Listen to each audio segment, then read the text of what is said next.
আসসালামু আলাইকুম। আশা করি সবাই খুব ভালো আছেন এবং সুস্থ আছেন।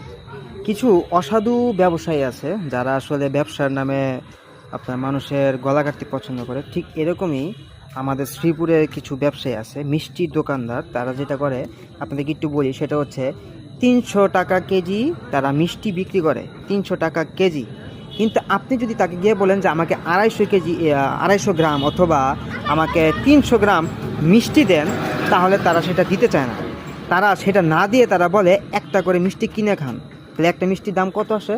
তারা বলে ৩০ টাকা একটা মিষ্টির দাম বা ২০ টাকা একটা মিষ্টি দাম। তাহলে ধরেন আমি যদি ২০ টাকা করে হিসাব করি, তাহলে একটা মিষ্টির দাম যদি ২০ টাকা করে হয়, তো ৩টা মিষ্টি ৩০ টাকা। তো সেই ক্ষেত্রে ১ কেজি মিষ্টির দাম যদি ৩০০ টাকা হয়, তাহলে আমি ৬০ টাকা দিলে আমি কত গ্রাম মিষ্টি পাচ্ছি? তো এই জিনিসটা আসলে কে কাদেরকে বোঝাইবো? এটা আসলে বোঝানোর মতো মানুষ নাই। তো আমাদের শ্রীপুরে যেটা হয় সেটা হচ্ছে এরকমই, বুঝছেন? তো শ্রীপুরে অনেক অসাধু দোকানদার আছে, যারা আসলে যেটা করে সেটা হচ্ছে একেবারে মানুষের অমানবিক কাজ কারবার। যেটা তুমি ৩০০ টাকা কেজি মিষ্টি বিক্রি করতেছো, কিন্তু তুমি ২৫০ গ্রাম মিষ্টি তুমি বিক্রি করবে না, তুমি প্রতিটা পিস মিষ্টি বিক্রি করবে ২০ টাকা পিস।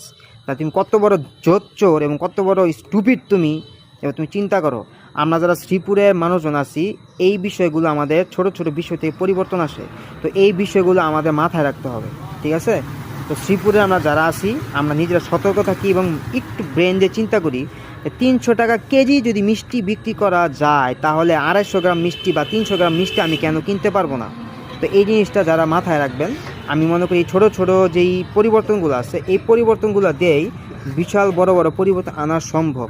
কাজেই আপনারা যারা এই কাজগুলো করবেন, অসাধু ব্যবসায়ী যারা আছেন, তারা সতর্ক হয়ে যান। আদারওয়াইজ আমরা যারা সাধারণ মানুষ আছি বা সাধারণ জনগণ আছি, যদি আপনাদের বিরুদ্ধে রুখে দাঁড়ায়, তাহলে কিন্তু আপনারা ঠিক থাকতে পারবেন না।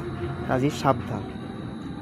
আর এই ভিডিওটা ছিল শ্রীপুরে যত ধরনের অসাধু ব্যবসায়ী আছে তাদের উদ্দেশ্যে।